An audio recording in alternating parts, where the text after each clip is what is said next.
नमस्कार दोस्तों, जैसा कि आप सभी को पता है कि दीनदयाल उपाध्याय गोरखपुर विश्वविद्यालय गोरखपुर के सेमेस्टर वाइज पेपर चल रहे हैं और BA fifth semester subject geography paper code GEO 301 जिसका पेपर 17/12/2024 को होगा। और परीक्षा के लिए संभावित प्रश्न आज हम लोग पार्ट 4 देखेंगे। पार्ट 3 तक देख चुके हैं। पार्ट 1, पार्ट 2 और पार्ट 3 हम लोग देख चुके हैं। आज हम लोग पार्ट 3 देखेंगे। आज हम लोग पार्ट 4 देखेंगे। इसमें जैसे कि तृतीय वर्ष तक हम लोग तृतीय पंचवर्षीय योजना देख चुके हैं और तृतीय पंचवर्षीय योजना के बाद अकाल पड़ा था तो 3 वर्षीय योजना लागू हुई थी जो 1 अप्रैल 1966 से 31 मार्च 1969 तक चली थी।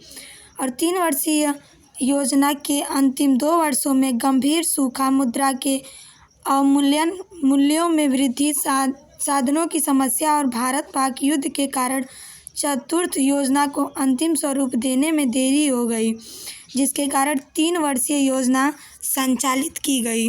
इस अवधि को अर्थशास्त्रियों ने योजना अवकाश नाम दिया।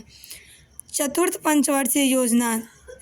पंचवर्षीय योजना 1 अप्रैल 1969 से 31 मार्च 1974 ईस्वी तक चली थी। इसका उद्देश्य था आत्मनिर्भरता। इसका मॉडल LN माने, अशोक रुद्र और गाडगिल मॉडल था। 1969 ईस्वी में लक्ष्मीकांत झा समिति आई थी। सुझाव: वाणिज्यिक बैंक जो सीधे उपभोक्ता से व्यवहार जिसका वार्षिक लेन देन 50 करोड़ से अधिक हो, उनका राष्ट्रीयकरण कर देना चाहिए। 19 जुलाई 1969 को 14 वाणिज्यिक बैंकों का राष्ट्रीयकरण कर दिया गया। 1949 ईस्वी में RBI का राष्ट्रीयकरण हुआ। RBI का full form reserve bank of India. 1955 ईस्वी में SBI का राष्ट्रीयकरण, स्टेट बैंक ऑफ इंडिया।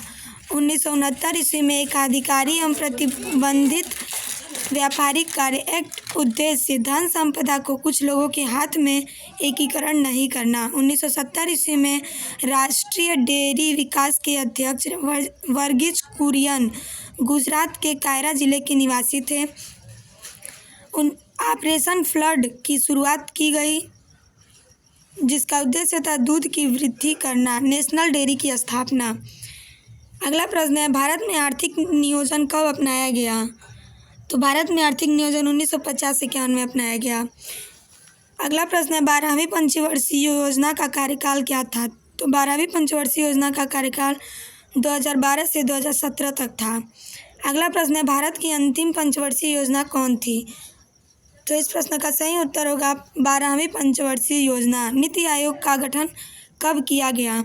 1 जनवरी 2015 को नीति आयोग का गठन किया गया। अगला प्रश्न है, नियोजन से अभिप्राय आय तथा मूल्य के संदर्भ में नियोजन अधिकारी द्वारा निश्चित किए उद्देश्यों एवं लक्ष्यों के लिए साधनों का आवंटन मात्र है। यह परिभाषा किस विद्वान का है?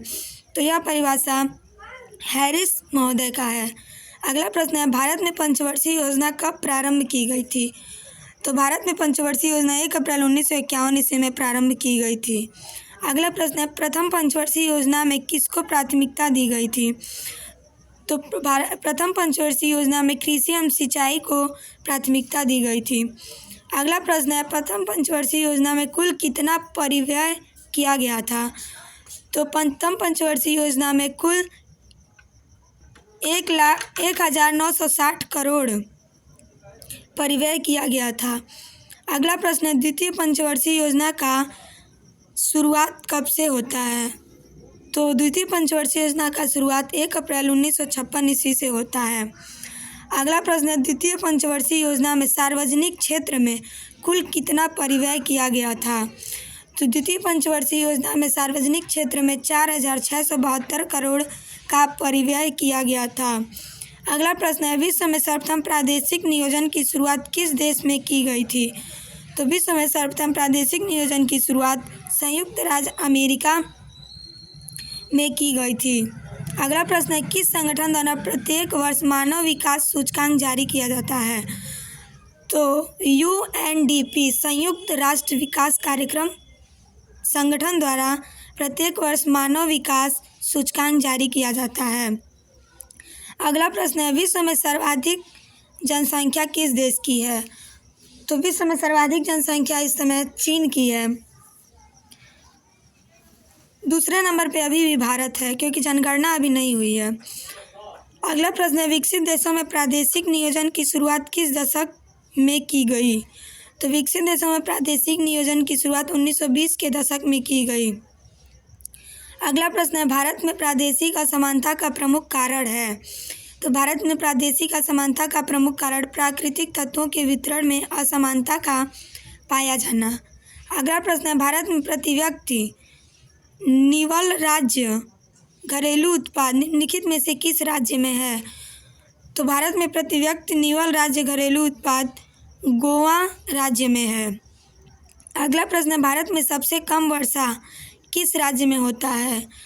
तो भारत में सबसे कम वर्षा राजस्थान में होता है, रेगिस्तान के हिसाब से। फिर है, भारत में सबसे अधिक वर्षा किस राज्य में होता है? तो अरुणाचल प्रदेश, चेरापूंजी, मानसीनराम में। भारत में सबसे कम वर्षा कहाँ होती है? तो जैसलमेर में होती है, जो राजस्थान में है। अगला प्रश्न है, कारगिल शहर किस नदी के तट पर स्थित है? तो कारगिल शहर सुरू नदी के तट पर स्थित है। अगला प्रश्न है, भारत का सबसे ठंडा स्थान कौन सा है? तो भारत का सबसे ठंडा स्थान द्रास, जो लद्दाख में स्थित है। अगला प्रश्न है, भारत का हृदय स्थल किस मैदानी क्षेत्र को कहा जाता है? तो भारत का हृदय स्थल मध्य गंगा का मैदान क्षेत्र को कहा जाता है। भारत का हृदय देश किस क्षेत्र को कहा जाता है? तो भारत का हृदय देश गंगा का मैदानी भाग है। सरयू पार मैदान में चूना युक्त कॉप मिट्टी को किस नाम से जानते हैं? तो सरयू पार मैदान में चूना युक्त कॉप मिट्टी को भूर के नाम से जानते हैं। अगला प्रश्न है, गंगा के उत्तर के मैदान को कितने भागों में बांटा गया है? तो 4 भागों में।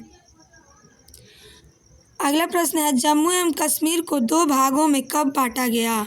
तो 31 अक्टूबर 2019 को। पहला देश जम्मू एवं कश्मीर और दूसरा लद्दाख। अगला प्रश्न है, विकास ध्रुव सिद्धांत किस विद्वान द्वारा दिया गया? तो विकास ध्रुव सिद्धांत फ्रैंकोइस पेराक्स द्वारा दिया गया।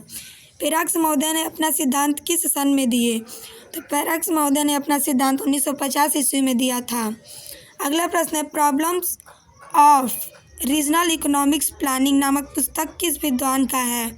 तो problem of regional economics planning नामक पुस्तक J.R. बाउडेविले महोदय का है। अगला प्रश्न है, growth pole theory and economics development नामक पुस्तक किस विद्वान का है? तो growth pole theory and economics development नामक पुस्तक बटलर महोदय का है। अगला प्रश्न है, संचयी परिणामी सिद्धांत किस विद्वान का है?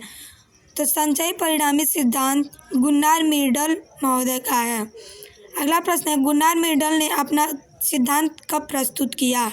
तो गुन्नार मिर्डल ने अपना सिद्धांत 1957 ईस्वी में प्रस्तुत किया था। अगर आपको वीडियो पसंद आए तो आप लोग लाइक, शेयर एंड सब्सक्राइब करना न भूलें। धन्यवाद दोस्तों, नमस्कार।